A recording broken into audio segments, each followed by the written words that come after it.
내가 어떤 부모를 만났느냐가 내 인생의 전반부를 거의 좌우한다고 할 수 있습니다. 그만큼 우리는 부모에게서 큰 영향을 받습니다. 그런가 하면 어떤 배우자를 만나느냐, 내 인생의 나머지 후반부를 좌우할 정도로 중요한 영향력을 끼치게 됩니다. 왜냐하면 부부가 함께 있는 시간이 많기 때문에 서로 가장 많은 영향을 끼치기 때문입니다.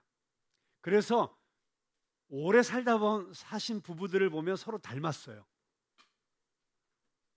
행동 거지와 말투와 분위기만 닮은 게 아니라 실제로 얼굴도 거의 비슷하게 닮아가요. 저희 와이프는 계속 부인하고 싶겠지만 둘이 오누이 같다 이렇게 얘기하시는 분들이 많아요. 자존심 상할 수 있겠으나 서로 영향을 주고받기 때문입니다. 자, 그런가 하면 우리는 사람과 사람에게서 가장 큰 영향력을 받지만 어떤 책을 만나느냐, 또 어떤 영화를 만나느냐, 영화 한 편이, 책 한 권이, 심지어는 어떤 노래 한 곡이 우리의 인생에 결정적인 영향을 줄 수 있습니다. 죽은 시인의 사회라고 하는 영화가 있죠. 로빈 윌리엄스라고 하는, 제가 정말 너무 좋아하는 배우입니다만, 이 로빈 윌리엄스가 자기가 부임한 학교의 학생들을 데리고 트로피카 가득한 학교 복도를 지나서 그 학교의 전설적인 미식축구 선수들의 사진이 쭉 걸려있는 벽 앞에 학생들을 세웁니다. 그리고 이렇게 물어보죠. 자, 이 사진 속의 인물들 중에 누구라도, 저들은 이미 다 고인이 된 사람들이지만 누구라도 지금 이 자리에 툭 튀어나와서 너희들에게, 자기의 후배들에게 자기의 인생 전체를 엑기스로 담아내서 한마디로 충고한다면, 한마디로 너희들에게 무언가 어드바이스를 한다면 무엇라고 하겠느냐? 나는 틀림없이 저들이 너희들에게 이 말을 할 것 같다. 까르페 디엠. 자, 너희 중에 혹시 까르페 디엠이라는 말이 무슨 뜻인지 아는 사람 있어? 라고 물어봅니다. 그때 한 학생이 seize the day, seize the day 라고 답을 하죠. 맞습니다. 나를 잡아라. 그 날을 꼭 붙잡아라. 무슨 뜻입니까? 오늘 하루를 낭비하지 말고 지금 이 순간을 무의미하게 흘려보내지 말고 순간순간을 꽉 붙잡고 열정적으로 최선을 다해서 살아라. 뭐 이런 뜻 아니겠습니까? 그래서 이제 그 죽은 시인의 사회 그 영화를 보면 정말 우리가 오늘 하루를 제대로 살기 위해서 우리가 이 하루를 바라보는 시각이 달라져야 되고 내 인생을 바라보는 시각이 달라져야 되는데 우리는 그러한 영감을 위대한 시인들의 시를 통해서 받을 수가 있다. 그래서 그때부터 시 낭독회가 시작이 되죠. 그래서 그 위대한 영국 문화권의, 이 영미 문화권의 위대한 시인들의 시를 서로 낭송하면서 그것을 서로 해석하면서 마치 요즘 우리가 성경 읽고 묵상 나눔하는 정원 모임처럼 이렇게 모임을 가지면서 이 학생들이 그 시에서 오는 영감을 가지고 인생을 바라보는 시각이 달라지게 되고, 그리고 전혀 깨닫지 못했던 새로운 삶의 의미들을 발견하게 되면서 오늘 하루를 어떻게 가장 열정적으로 놓치지 않고 살아가게 되는지를 보여주는 그런 성장 영화가 죽은 시인의 사회였습니다. 저는 그 시를 보면서 정말 위대한 시인들의 영감이 담겨있는 시 한 줄 한 줄이, 또는 한 단어 한 단어가 사람들에게 이렇게 영향을 줄 수 있다는 확신을 가지면서 동시에 성령의 역사는 우리를 그 어떤 시나 그 어떤 위대한 소설이나 그 어떤 위대한 영화가 줄 수 있는 영감보다도 훨씬 더 강력하게 오늘 우리를 새로운 깨달음의 세계로, 새로운 인식의 세계로, 새로운 확신의 세계로 우리를 이끌어 줄 수 있다고 하는 것입니다.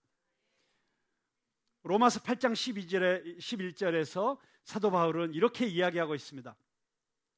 예수를 죽은 자 가운데서 살리신 이의 영이 너희 안에 거하시면, 그리스도 예수를 죽은 자 가운데서 살리신 이가 너희 안에 거하시는 그의 영으로 말미암아 너희 죽을 몸도 살리시리라.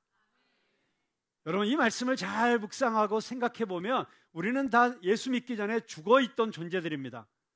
여러분, 우리가 적당히 살아 있었는데 더 훌륭한 사람으로 만들어 주시는 게 구원이 아니고, 에베소서에 보면 우리는 죄로 인해서 죽어 있었어요.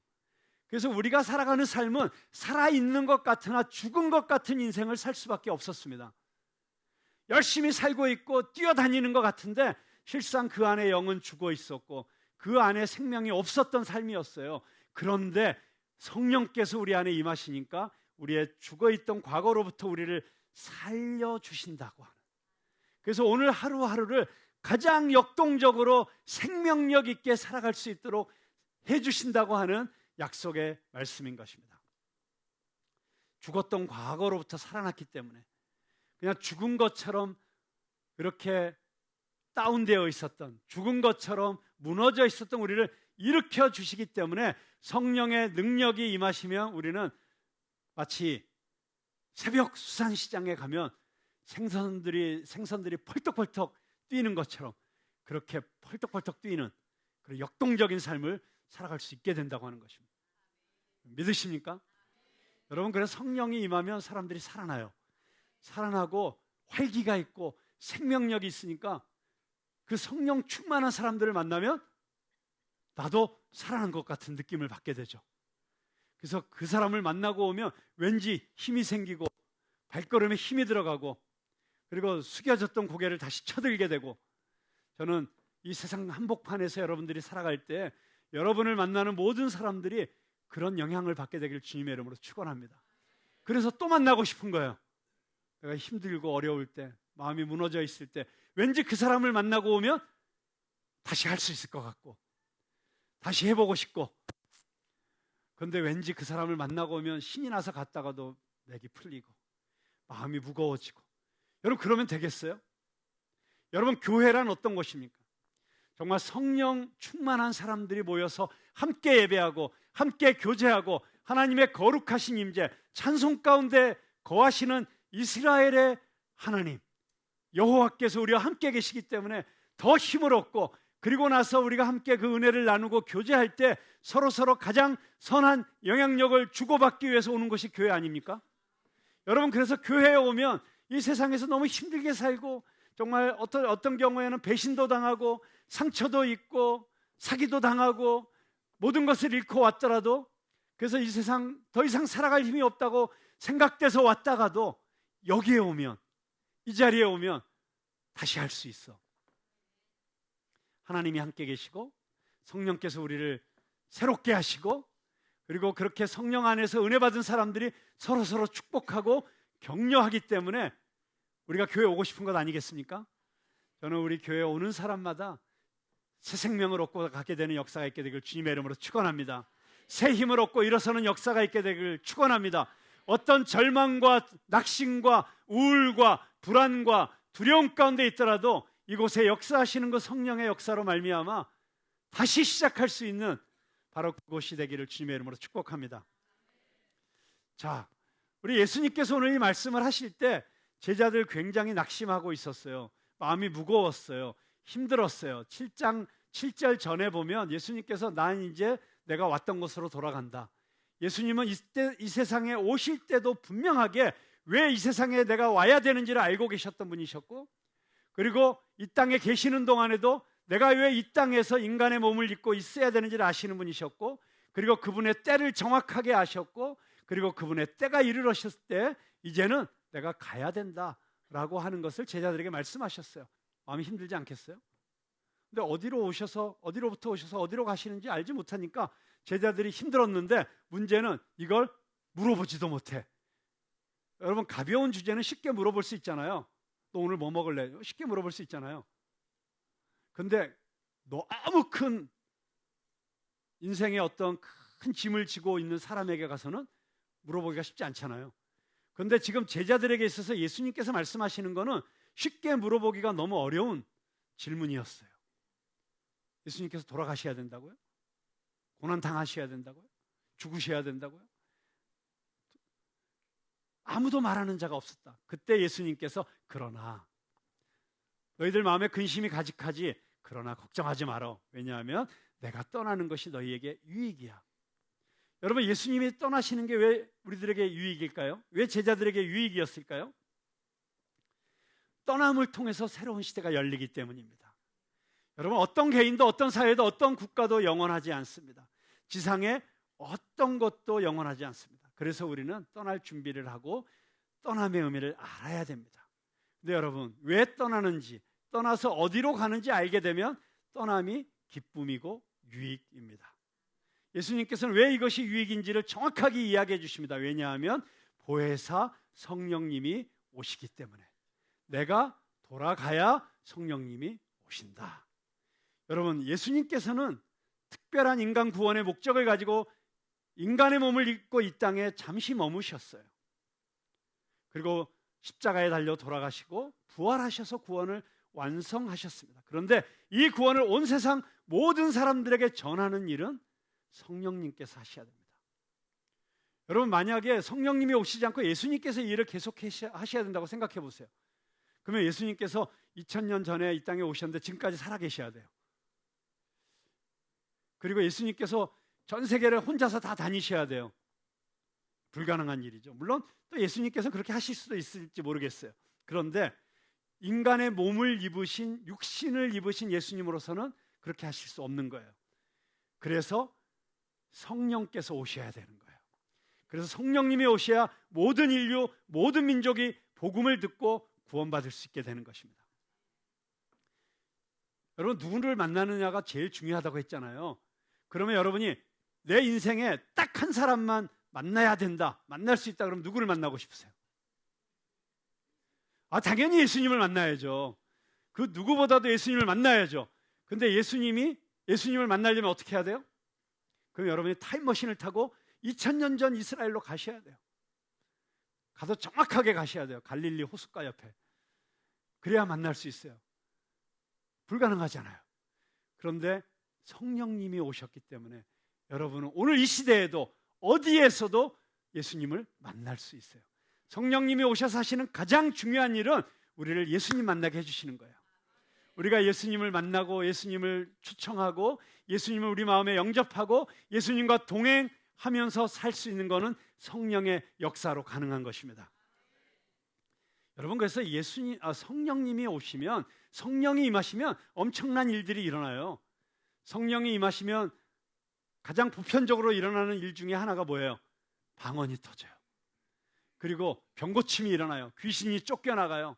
그리고 성령님께서 각 사람에게 은사를 주세요. 그래서 지식의 은사, 지식의 말씀의 은사, 지혜의 은사. 그래서 내가 전혀 공부하지도 않고 알지도 못했던 것들을 깨닫게 하시고 알게도 하셔서 기적 같은 일들이 일어나요. 그런 일들을 통해서 성령께서 예수 그리스도를 증거하시는 거예요.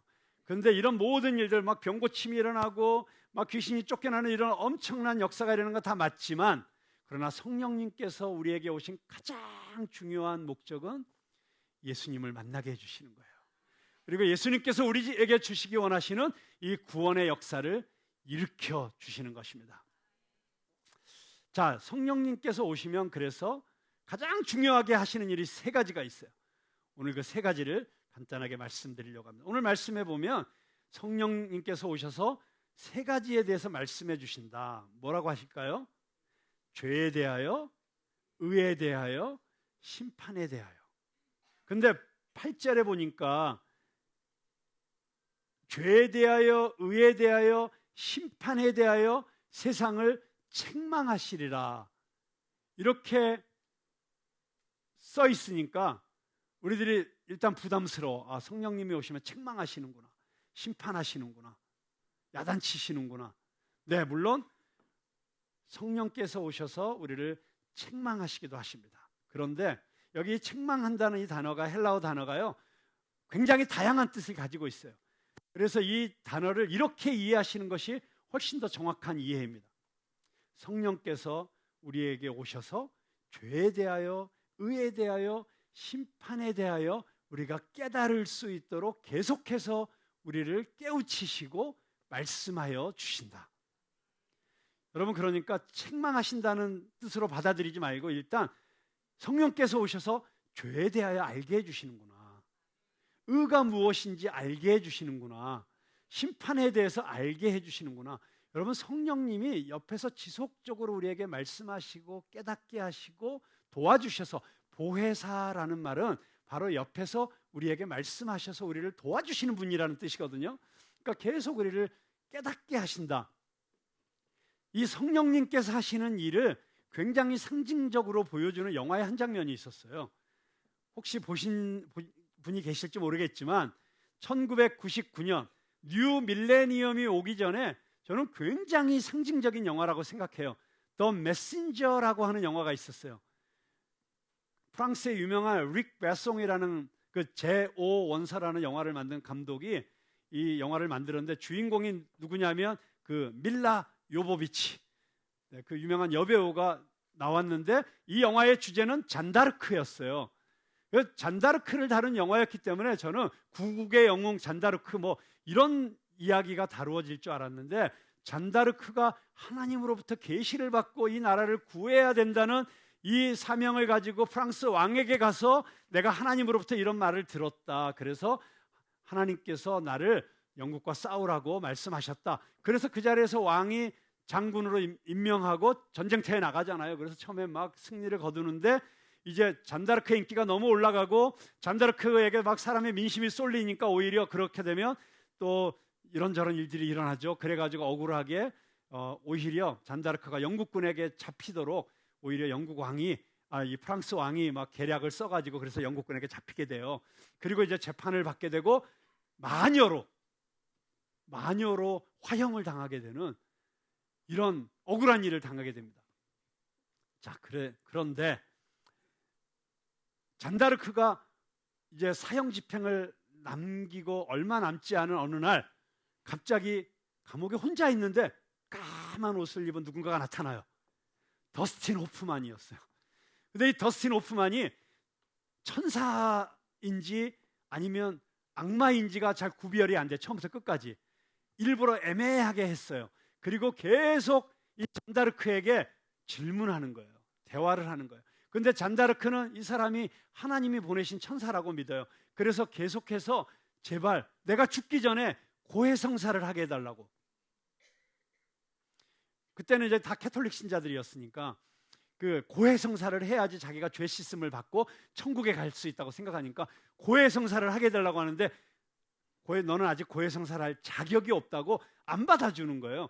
그러면서 오히려 계속 대화를 나누는데, 오히려 잔다르크가 자기가 믿고 있었던 것, 내가 이렇게 전쟁터에 나가서 용감하게 싸우게 된 것, 이거 다 하나님이 나에게 계시를 주셨기 때문이다. 그게 정말 하나님이 너에게 주신 계시였어? 그때 잔다르크가 막 이런저런 얘기를 하죠.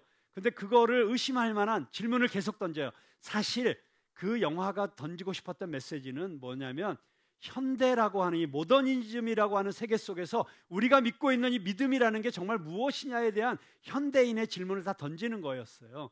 자, 그 얘기 하려면 또 한참 가니까 이 얘기는 빼고, 그런데 결국 결론은 뭐냐? 자, 네가 하나님의 뜻이었기 때문에 전쟁터에 나가서 싸우고 승리를 거두었다고 했는데, 너 그 사람들 싸우면서 얼마나 많은 사람들을 죽였어? 너 그 전쟁터에서 나가서 싸운 그 싸움이 정말 하나님의 뜻이었어? 아니면 너의 복수심 때문이었어? 내 안에 있는 증오 때문이었어? 영화의 시작에 보면 잔다르크의 가족들이 영국군에 의해서 무참하게 살해당하는 장면을 벽장 뒤에서 숨어서 보는 장면이 나와요. 그때 너의 마음속에 숨겨진 증오 때문이었어. 막 이런 이야기들이 막 나올 때 잔다르크는 반항하죠. 나는 하나님이 나를 보냈기 때문에 나는 이렇게 한 거라고. 내 증오심 때문이 아니었다고. 계속 그 사람과 싸워요. 며칠 밤을. 그리고 죽기 직전 사형 집행이 되기 하루 전날 다시 더스틴 호프만이 나타났을 때, 그때 잔다르크가 며칠 동안의 그 고뇌 끝에 그녀는 이렇게 고백을 해요. 맞다고. 내 안에 있는 증오심 때문에, 내 안에 있는 복수심 때문에, 내 안에 있는 폭력성 때문에 나는 전쟁터에 나가서 사람들을 죽이고 피 흘리면서 그걸 즐기고 있었다고. 이러면서 고백을 해요. 그때 더스틴 호프만이 그 고해성사를 받아줘요. 제가 굉장히 충격을 받았어요. 그 장면을 보면서. 그러면서 이 감독이 이야기하고자 하는 게 무엇이었을까? 그리고 나서 그 영화의 마지막에 보면 그로부터 500년이 지난 다음에 캐톨릭 교회는 잔다르크를 마녀 혐의에서 무죄로 선언하고 성녀로 이렇게 시성을 하게 됩니다. 이런 얘기를 하고 싶었던 것 같아요. 잔다르크가 정말 성녀일 수 있었던 것은 그녀가 나라를 구했기 때문도 아니고, 영웅적인 어떤 행동을 했기 때문도 아니고, 프랑스를 구했기 때문도 아니고, 자기 안에 있는 가장 깊은 그 죄성, 그리고 인간의 동기는 100%일 수는 없잖아요. 내가 언제나 하나님을 위해서 일한다고 하면서도 그 안에는 언제나 내 왕국을 더 키우고 싶은, 그리고 내가 더 인정받고 싶은, 내가 사람들에게 돋보이고 싶은 이런 것들이 다 혼재되어 있는데, 그런데 정직하게 내 안에 있는 아주 이만큼일지라도 하나님으로부터 오지 않은 내 인간적인 동기, 우상 숭배 동기, 자아 성취의 동기, 이런 것들을 내려놓을 수 있는, 그것이 십자가 앞에서 우리가 온전히 자기를 드러내는 것이 아닌가, 그리고 그것이 그녀가 성녀일 수 있는 이유였다라고 하는 메시지를 주고 싶었던 것 같습니다. 근데 어쨌든 제가 그 영화 속에서 더스틴 호프만이 끈질기게 잔다르크와 대화하면서 그녀를 어떤 곳까지 이끌어가는 모습을 보면서, 저게 성령님께서 우리에게 하시는 일이구나 하는 것을 제가 상징적으로 받아들였던 경험이 있습니다. 그렇습니다. 성령께서 오셔서 죄에 대해서, 의에 대해서, 심판에 대해서 끊임없이 우리로 하여금 알게 하시고 깨닫게 하셔서 우리를 한 차원 더 높은 곳으로 이끌어 가시는 것이죠. 자, 그렇다면 예수님께서 말씀하시는 죄는 무엇이냐? 죄는, 우리는 전도하다 보면 이런 사람 너무 많이 만나죠. 나는 법 없어도 살 사람인데 나 예수님 필요 없다고. 죄 이런 거 얘기하지 말라고. 내가 무슨 죄를 지었냐고. 그리고 말은 그렇게 안 해도 나는 죄인이 아니기 때문에 용서받을 이유가 없다, 이렇게 생각하는 사람들 많이 있습니다. 그런데 예수님이 말씀하시는 죄는 무엇이냐? 예수 안 믿는 게 죄라는 거예요. 여러분, 죄의 뜻이 무엇이냐? 헬라어에 보면 죄를 하마르티아라고 합니다. 하마르티아는 쏜 화살이 관역을 벗어났을 때 하마르티아라 그런 거예요. 자, 이걸 우리에게 적용하면 무슨 뜻이냐면, 모든 인간은 하나님이 창조하신 존재입니다. 하나님이 창조하셨을 때 창조하신 목적이 있어요. 여러분이 이 땅에 존재하게 된 이유와 목적이 있어요. 근데 그 목적대로 살지 않으면 죄예요. 무슨 얘기인지 아시겠죠? 자, 하나님은 인간을 왜 창조하셨습니까? 성부, 성자, 성령 삼위일체 하나님께서 삼위일체 하나님 안에서 누리고 있었던 그 사랑, 그 친밀함, 그 기쁨, 그것을 함께 누리고자 인간을 창조하신 거예요. 그래서 그 기쁨이 있어야 되는 거예요. 하나님이 창조하신 에덴 동산은 기쁨의 동산이었어요. 자, 우리가 하나님과 교제함으로만, 하나님 안에 있음으로서만, 예수님이 내 안에 동행하심으로서만 누릴 수 있는 그 기쁨, 그걸 누리지 못하고 있으면 우리는 하나님으로부터 벗어나 있는 거예요. 그 우리의 인생의 존재 목적으로부터 벗어나 있는 거예요. 그런데 아담과 하와의 불순종으로 인해서 모든 인간은 그 기쁨을 누릴 수 없게 되었어요. 근데 예수님께서 이 땅에 오셔서 십자가를 지시고 우리의 모든 죄를 사해 주시고 우리가 받아야 될 죄의 모든 대가를 대신 받아주셨기 때문에, 그래서 예수님께서 다 이루었다, 그 다 이루었다라는 그 헬라어가 테텔레스타이, paid it all, 내가 다 지불했다, 죄값을 내가 다 지불했다, 계산 끝. 그러셨기 때문에 우리가 예수님을 믿기만 하면, 예수님을 나의 구주로 영접하기만 하면 우리가 에덴 동산에서 누렸던, 죄짓기 전에 아담과 하와가 하나님과 누렸던 그 놀라운 기쁨, 그 평화, 샬롬을 누릴 수 있게 되는 거예요. 그런데 그걸 누리지 못하고 있으면 그게 바로 죄라는 거예요. 그래서 그 다음에 의에 대하여 성령께서 말씀해 주신다. 근데 의라고 하는 것이 무엇이냐? 여러분, 성경이 말하는 의, 성경이 말하는 의는 하나님과의 올바른 관계예요. 예수 그리스도가 의예요. 우리가 예수님과 관계를 맺고 예수님과 동행하는 것이 의예요. 그러니까 예수 믿지 않으면 그게 죄인 거예요. 그리고 의를 누리고 살아갈 수가 없게 되는 거예요. 자, 심판이라고 하는 것은 무엇이냐?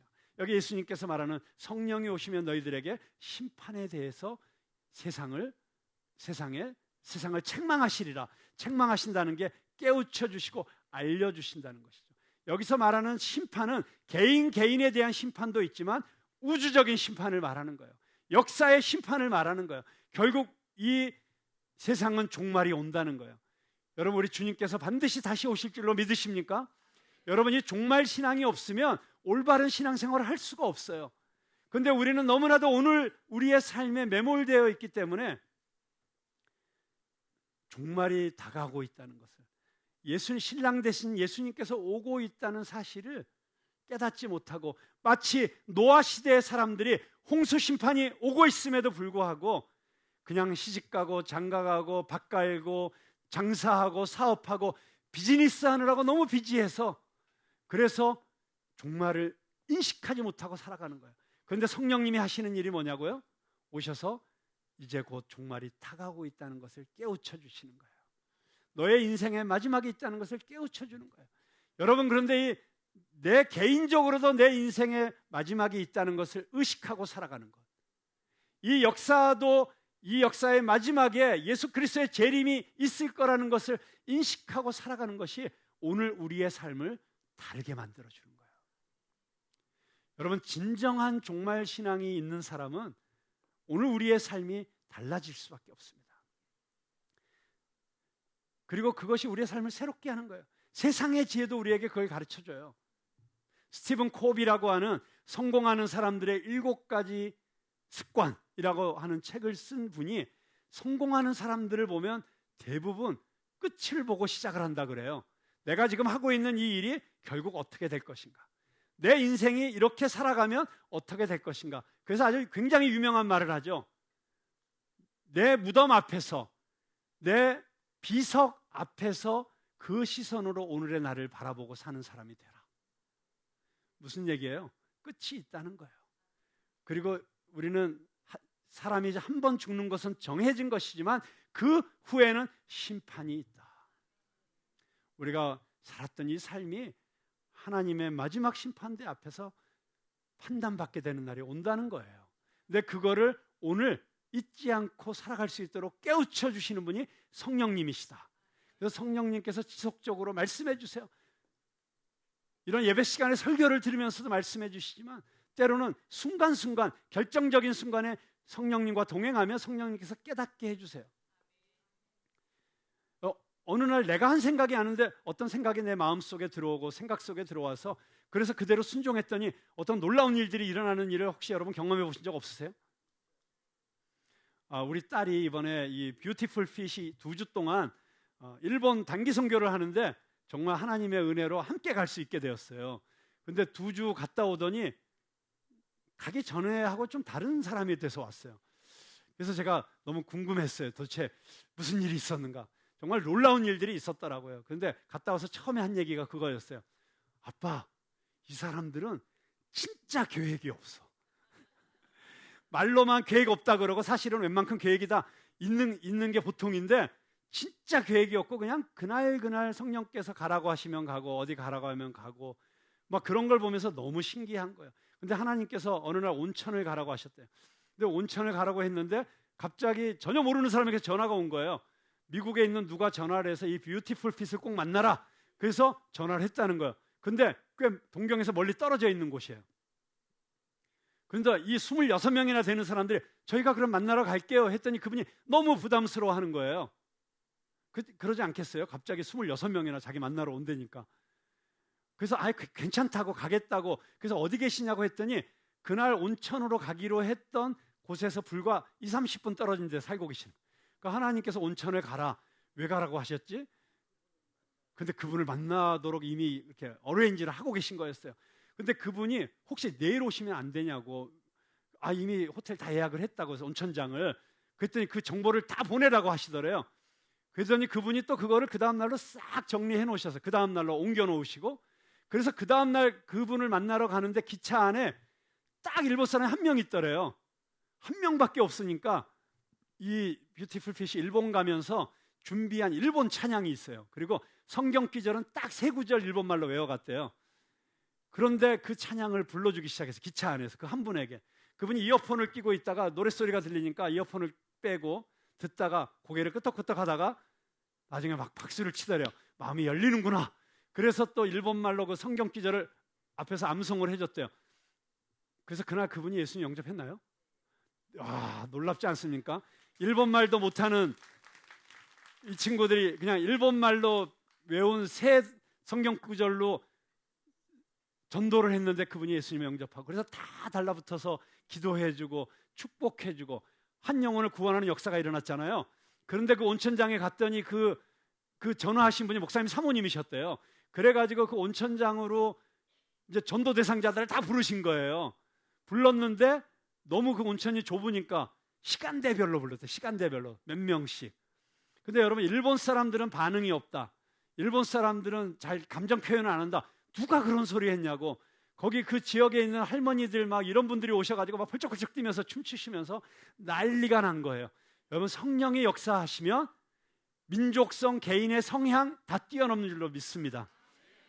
그러니까 우리 푸른나무 교회는 이런 교회야. 소용없어요. 성령이 역사하시면 무슨 일이 일어날지 몰라요. 그리고 또 이 팀이 어느 날은 고베에 가서 고베를 위해서 기도해라. 이 팀이 가는데 우리 리더 되시는 그레이스 선교사님이 고베로 가는 신간센 안에서 1시간 동안 방언으로 기도해라. 고베를 위해서. 제 딸이 조용히 오더니 그러더래요. 저는 방언이 없는데요. 그럼 너도 방언으로 기도하고 싶어? 그럼요. 그 신간센 타러 가는 지하철 안에서 그럼 방언으로 기도해 하면서 바로 손을 얹고 기도를 시작하는 순간 방언이 터졌어요. 그래서 우리 딸이 방언 기도를 하기 시작하면서 뭐 이런 일들이 막 일어나니까 얼마나 신기하겠어요. 정말 성령이 함께하고 성령께서 역사하시고 동행할 때 무슨 일이 일어났는지를 막 기적들을 보는 거예요. 막 귀신들이 쫓겨나가고 막 그 드라마예요, 드라마. 막 그런 일들이. 그래서 제가 오늘 뷰티풀 핏을 저희 교회 예배에 초대했습니다. 우리 한번 너무너무 귀한 사역을 하시고 우리 뷰티풀 핏에게 박수 한번 해주시고요. 그런데 이분들이 오셔서 우리와 함께 예배만 드리시고 가도 얼마나 좋겠어요. 근데 그냥 가면 얼마나 억울합니까? 정말 일본처럼 8만 마리의 우상이 득실득실하는 그곳에서 전 국민의 1%도 아직 크리스찬이 아닌 그곳에서, 그 전도하기 힘들다는 곳에서도 가는 곳마다 이런 성령의 역사와 전도의 역사가 일어나고 구원의 역사가 일어난 이 팀이 저희 교회 성도들을 위해서 집회를 해주면 얼마나 좋겠어요. 그래서 예정이 없었던 집회를 오늘 2시 16분 청년 예배 시간에 하게 됩니다. 이 성령의 역사가 궁금하시죠? 성령께서 오셔서 어떤 일을 하시는지 여러분 보고 싶지 않으십니까? 오늘 그 현장으로 여러분을 초대합니다. 저의 설교는 여기까지. 네, 그리고 이 계속되는 성령의 역사를 우리 오후 예배에서 함께 경험할 수 있게 되는 축복이 있게 되길 바랍니다. 여러분, 이 세상이 얼마나 힘들고 어려운 세상입니까? 정말 우리 힘으로 제정신으로 살아가는 게 쉽지 않습니다. 정말 미워하고 증오하는 이 세상 속에서 용서하며 살기도 쉽지 않습니다. 그런데 여러분, 이 험악한 세상을 살아가는데 가장 중요한 것은 성령의 기름 부으심입니다.